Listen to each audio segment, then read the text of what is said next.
A tutoria 17 da turma C de Medicina 2021.1 UniFTC apresenta os efeitos metabólicos dos tumores. O que estamos vendo é o ciclo natural da vida. A célula humana se divide em duas, depois em 4, em 8 e daí por diante. É assim o tempo todo, células nascem e células morrem. O funcionamento do corpo humano é resultado da atividade de trilhões dessas partículas minúsculas, mas ao mesmo tempo pode ser o começo do fim da vida. Por uma falha genética, essas células começam a apresentar um crescimento desordenado.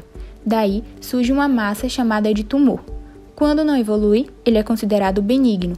Quando ele cresce e interfere no funcionamento dos órgãos, o tumor é maligno e recebe o nome de câncer.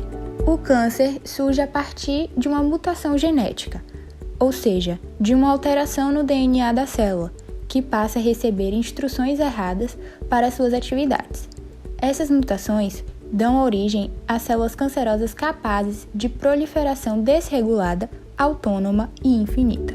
Na imagem, podemos observar que a multiplicação descontrolada de células alteradas leva a seu acúmulo, causando o câncer. Como já foi dito, o DNA é o centro de controle das células do corpo humano e está exposta constantemente a diversos fatores lesivos, tornando o corpo susceptível a inúmeras doenças. A transformação de uma célula normal em uma célula cancerosa inicia com a lesão do DNA, seja uma alteração de base ou uma quebra de fita, como podemos ver em azul, causada por carcinógenos químicos, luz UV, vírus, radicais livres, dentre muitos fatores. Uma alteração na estrutura química do DNA ou da sequência de bases de um gene é requisito absoluto para o desenvolvimento de câncer, morte celular ou envelhecimento. Na figura esquemática, podemos visualizar melhor a incidência da radiação UV sobre uma fita de DNA, onde esquematicamente conseguimos entender como é causada a lesão. As mutações resultam do DNA lesado se ele não é reparado de forma apropriada ou se ele não é reparado antes que ocorra a replicação. As enzimas de reparo são a primeira linha de defesa impedindo a conversão de uma lesão química do DNA em uma mutação. Essas enzimas de reparo de DNA são genes supressores de tumor no sentido que erros reparados antes da replicação não se tornam mutagênicos. Se as enzimas de reparo de DNA estão ausentes, as mutações se acumulam de forma muito mais rápida, originando dessa forma um câncer.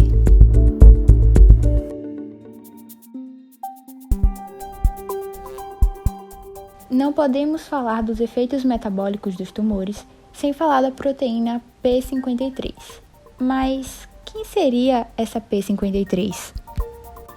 A proteína P53 é considerada uma guardiã do genoma e é um importante elemento na prevenção do desenvolvimento de tumores, sendo seu gene codificador classificado como gene supressor de tumor. Sem a proteína P53, a célula perde a capacidade de perceber e reparar possíveis danos do DNA. Assim, aumenta a frequência das mutações e esse acúmulo é a causa subjacente do desenvolvimento de neoplasias. Estudos sugerem que a P53 aparece mutada, com perda de sua função protetora em 50% dos casos de câncer, e há quem diga que nos outros 50% ele simplesmente desaparece. A P53 funciona como um freio de emergência que impede o trem celular de descarrilar. Ela é ativada por situações de estresse, como raios ultravioleta, proliferação excessiva, hipoxia, lesão celular, dentre outros agentes lesivos. Detectado um dano do DNA, a P53 interrompe o ciclo celular para que seja reparado ou, se isso não for possível, leva à apoptose. Mostraremos na imagem para uma melhor compreensão. A P53 é ativada por uma série de sinais de estresse celular, como podemos ver na imagem. Esses ativadores de P53 incluem estresse nutricional, condições de hipoxia, danos do DNA e ao estresse oxidativo. Como resultado, aumentam a atividade da P53. As respostas da P53 incluem uma parada no ciclo celular e os danos ao reparo do DNA que colocam a célula em um estado de senescência ou induzem a apoptose. As funções de morte celular programada e controlada incluem vias de autofagia, necrose, necroptose e ferroptose. Processos fisiológicos normais, como ativação hormonal, também pode levar à interrupção do ciclo celular induzida por P53. Assim, ela atua como um interruptor no processo metabólico envolvido na diferenciação, redirecionando a função celular especializada. A energia das células cancerosas. Estudos determinaram que uma das principais características das células cancerosas é a presença de um metabolismo energético alterado. Assim, nós temos o efeito de Harburg, que afirma que na presença de oxigênio, as células cancerosas preferem metabolizar glicose pela glicólise do que a fosforilação oxidativa, sendo que essa fosforilação possui um saldo maior de ATP, isso porque ela fornece energia para o citoplasma, ao contrário da glicose anaeróbica, que fornece energia para o núcleo. O núcleo, ele parece ser o compartimento mais suscetível à deficiência de ATP, não somente nas células normais, como nas células malignas. É importante ressaltar que a fosforilação oxidativa supre cerca de 85% do nosso ATP, já que sua fonte de combustível é carboidratos, gorduras, aminoácidos, enquanto a glicólise é restrita ao carboidrato. Porém, a perda de ATP no núcleo das células malignas possui consequências importantes, como o impedimento de funções celulares, como a transcrição e a replicação do DNA.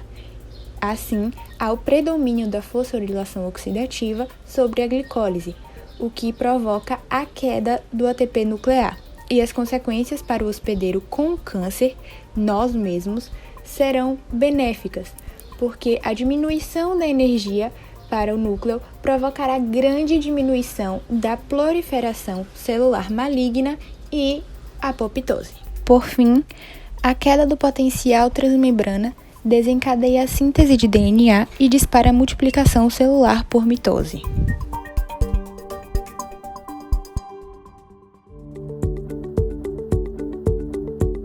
Ressonância magnética no diagnóstico do câncer.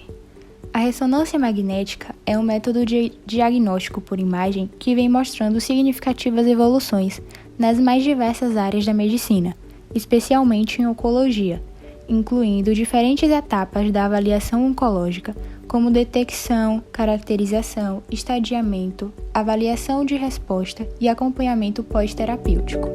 Na avaliação neoplásica, a ressonância magnética é capaz de fornecer informações do ponto de vista morfológico, como tamanho, contornos, quantidade de lesão, presença de edema e necrose. Na imagem, podemos observar um exame de uma ressonância magnética de rotina, sem contraste, com a presença de um tumor cerebral.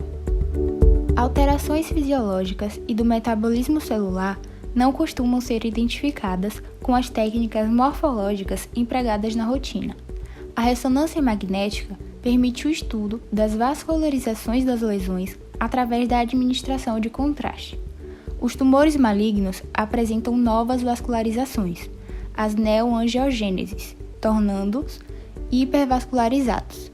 Isso está relacionado ao aumento da permeabilidade vascular e à administração do contraste endovenoso em veia periférica. Ao realizar uma ressonância magnética, o contraste se deposita em maior abundância em locais com mais vascularização, colocando em evidência os possíveis tumores. Na imagem, podemos observar um exame de uma ressonância magnética com contraste, com a presença de um tumor cerebral bastante evidente. Para elucidar melhor sobre o diagnóstico do câncer por ressonância magnética, não iremos falar apenas da convencional, como já foi elucidado. Vamos te contar agora sobre o exame de ressonância magnética com espectroscopia de prótons, o qual serve para detectar certas patologias que alteram a bioquímica dos tecidos.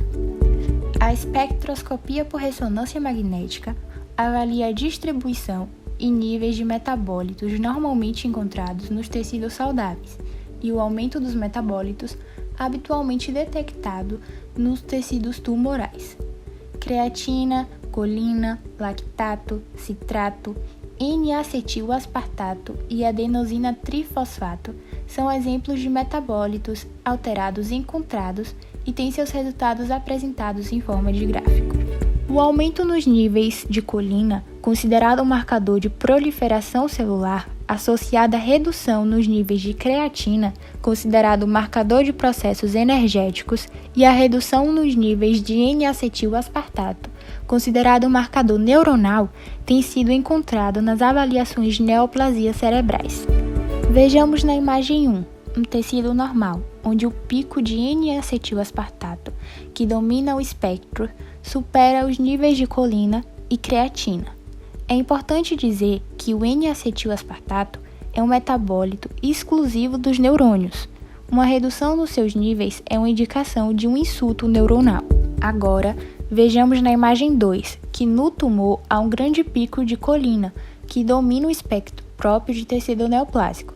O pico de N-acetil-aspartato é baixo, compatível com poucos neurônios remanescentes.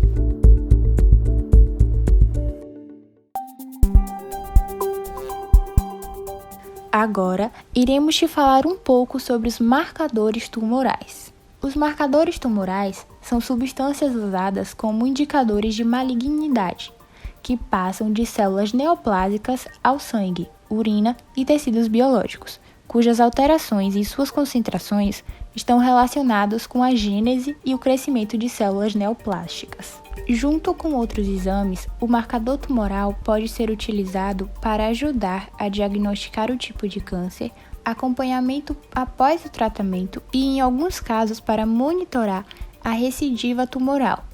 Podemos ver uma figura esquemática de todos os possíveis marcadores tumorais que podem ser utilizados na prática clínica para o diagnóstico do câncer. É importante salientar que a sensibilidade de um marcador tumoral corresponde à sua capacidade em detectar precocemente a existência de um tumor, uma vez que apresenta as pequenas alterações indicadoras. Já a especificidade de um marcador tumoral é definida como a sua capacidade em mostrar-se negativo na ausência do tumor. Agora, iremos falar de 2 marcadores tumorais usados na prática clínica. O primeiro é o antígeno prostático específico, ou conhecido também como PSA, que é utilizado para o rastreamento de neoplasia prostática e tem uma ampla aceitação como exame de triagem. Porém, há uma série de debates permanentes entre especialistas e organizações acerca de sua real utilidade no rastreamento de indivíduos assintomáticos. O segundo é o CA-125. O exame CA-125 é muito utilizado para verificar o risco da pessoa desenvolver algumas doenças, como câncer de ovário, endometriose ou cisto no ovário, por exemplo. Esses exames são feitos a partir da análise de uma amostra de sangue, em que são dosadas a concentração da proteína CA-125, que normalmente se encontra elevada no câncer de ovário, sendo considerado um marcador para esse tipo cancerígeno.